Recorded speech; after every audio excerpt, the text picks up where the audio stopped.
도림교회 교회학교 친구들 안녕. 우리 친구들 잘 지내고 있죠? 교회학교 예배는 온라인 예배로 드리지만 주일 1부부터 4부까지 성전 예배는 드리고 있답니다. 그래서 성전 예배에 참여하는 교회학교 친구들을 위해 우리 교회 곳곳을 돌아다니며 미션을 수행하고 선물을 받는 아주 재밌는 프로그램을 준비했습니다. 이름하여 도림투어 머선 일이고.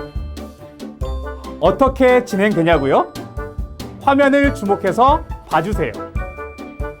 먼저 미션을 하기 위해서는 미션판을 받아야겠죠? 미션판은 비전센터 1층 콘서트홀 앞에서 받을 수 있어요. 미션판에 나와 있는 힌트를 풀고 해당되는 장소로 가면 그곳에 미션을 수행할 수 있는 단어가 나옵니다. 이제 힌트를 풀 수 있는 방법을 알려줄게요. 첫 번째 힌트는 비전센터의 V, 드림센터의 D, 글로리아의 G를 가리킵니다. 그러면 두 번째는 무엇을 가리킬까요? 맞아요. 건물의 층수입니다. 그리고 마지막 세 번째는 이미지를 보고 연상되는 장소로 찾아가면 됩니다. 짠! 이제 단어를 다 찾았어요. 단어를 조합해서 해당되는 성경 구절을 찾아 미션판에 적으면 완성!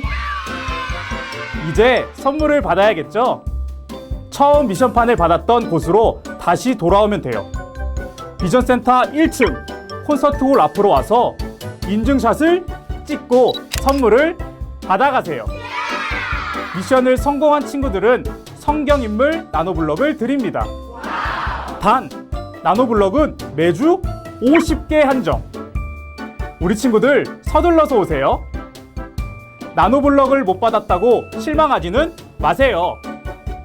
참여한 모든 친구들에게는 선물이 기다리고 있어요. 그렇다고 해서 마스크를 벗거나 너무 위험하게 행동해서는 안 돼요. 도림교회 교회학교 친구들, 재밌는 프로그램에 참여하고 성경인물 나노블럭들을 모두 모아보세요. 도림투어 머선 일이고. 주일에 만나요.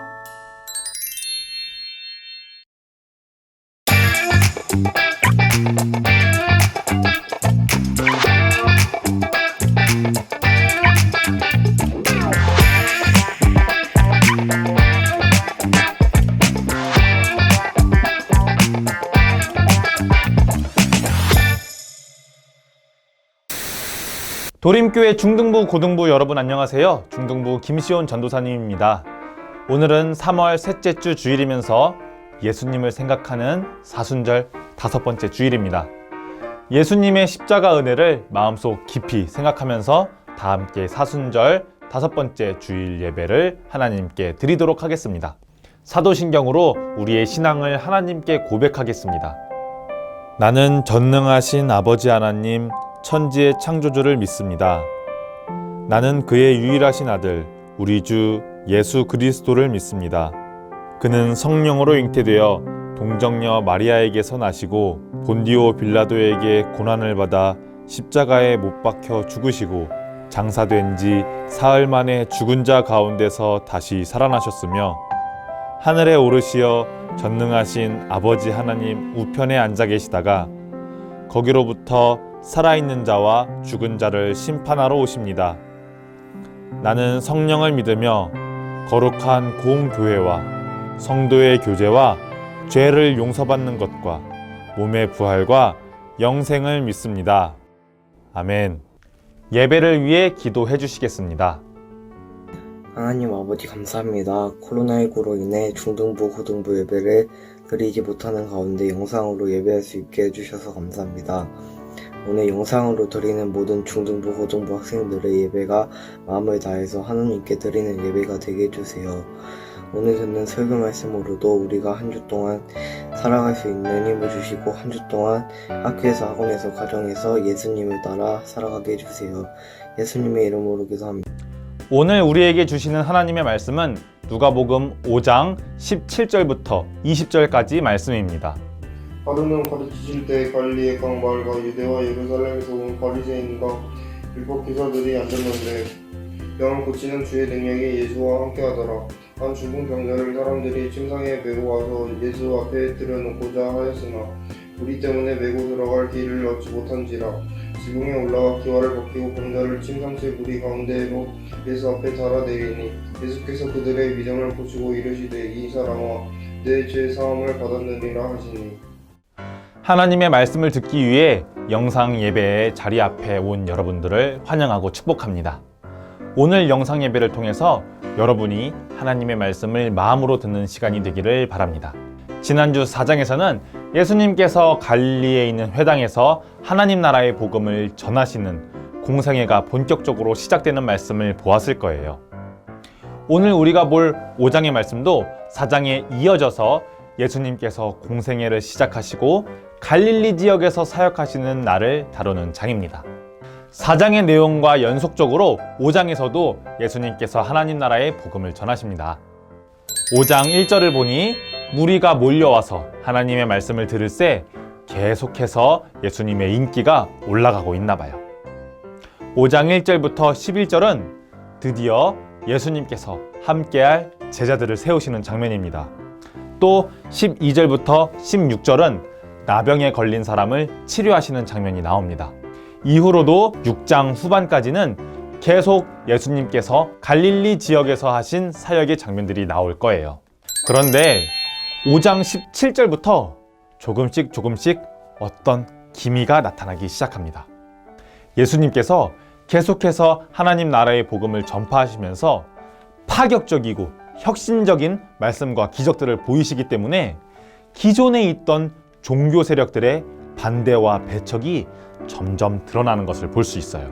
그 내용을 조금 더 구체적으로 살펴보면 5장 17절부터 26절은 예수님께서 중풍병자를 치유하신 사건을 다룬 장면입니다. 중풍은 지금의 뇌졸중과 같은 말인데요. 뇌졸중 때문에 몸을 움직이지 못하는 사람을 무리들이 지붕을 뚫고서라도 예수님 앞에 데리고 와서 그 병이 치료받는 장면인데요. 누가복음에는 물론 다른 공관복음, 즉 마태복음과 마가복음에도 이 중풍병자를 치료하신 사건이 기록되어 있어요. 그런데 누가복음은 독특하게도 그 사건의 현장에 갈릴리와 유대와 예루살렘에서 모여든 바리새인들과 서기관들이 있었음을 미리 밝히고 있습니다. 갈릴리는 이스라엘 북쪽에 있는 마을인데 남쪽 유대, 수도 예루살렘에 있는 바리새인과 서기관들이 그 자리에 왔다는 것이지요. 이는 예수님께서 갈릴리에서 사역하시는 초기임에도 불구하고 벌써 예수님에 대한 소문이 팔레스타인 온 지역으로 확산되었다는 걸 보여주고 있어요. 또 한편으로는 예수님의 인기와 소문이 점점 커감에 따라 기존의 종교 지도자 세력이 예수님이라는 사람과 그 하는 사역들의 위협을 느끼고 경계하기 시작했음을 보여주고 있어요. 이 중풍병자를 치유하신 이야기는 단순히 병들었던 사람의 치유 이상의 의미를 가지고 있어요. 5장 20절을 읽어볼게요. 예수께서 그들의 믿음을 보시고 이르시되 이 사람아 내 죄 사함을 받았느니라 하시니 바로 예수님께서 중풍병자에게 사죄를 선포하셨다는 점이에요. 죄를 사하는 일은 하나님만 할 수 있는 일이라고 여겼던 바리새인들과 서기관들에게 지금 예수님의 이 발언 자체가 신성 모독적인 행위였죠. 하지만 동시에 이는 예수님이 하나님, 즉 신이라는 것을 나타내는 장면이기도 합니다. 다음 5장 27절부터 마지막 절까지는 예수님께서 세리인 레위를 제자로 부르시는 사건인데요. 여기서도 물론 예수님께서 바리새인들 및 서기관들과 충돌하는 내용을 보여줍니다. 예수님께서 세리 레위를 부르시고 제자로 삼으십니다. 그리고 예수님께서 레위의 집에서 세리들과 죄인들과 함께 식사자리, 잔치자리에서 함께 음식을 드시니 바리새인들은 이를 비방하죠. 왜냐하면 종교 율법에 의하면 정결하지 못한 사람들, 즉 부정한 사람들과 함께 있으면 그 함께 있는 사람도 부정하게 되거든요. 이어서 33절 이후부터는 금식에 대한 논쟁으로도 충돌이 일어나게 됩니다. 요한의 제자는 자주 금식하며 기도하고 바리새인의 제자들 또한 그리하되 당신의 제자들은 먹고 마시나이다. 이에 예수님은 비유로 대답하시죠. 혼인집에 온 손님들이 신랑과 함께 있을 동안에는 그 함께 있음을 즐기는 것이 맞고 신랑을 빼앗기고 나서야 금식하는 것이 옳다라고 하시면서 신랑이신 자신이 이 땅에 계시며 사역하는 이 기간 동안에는 금식이 적절하지 않다라고 말씀하세요. 더 나아가서 누더기 옷과 새로운 옷의 비유, 낡은 부대와 새 포도주의 비유로서 예수님 자신이 이 땅에 오신 것이 새로운 복음의 시대가 도래하였다는 것과 동시에 기존의 율법주의적인 인식, 즉 어떠한 종교 규칙이나 율법이 있고 그것을 지켜야 구원을 받는다의 틀로서는 예수님이 전하는 복음의 새로운 성격을 수용할 수 없다는 것을 밝히셨어요. 굉장히 파격적인 일이죠. 5장 전반의 이야기를 보니 예수님은 어떤 분이신 것 같나요?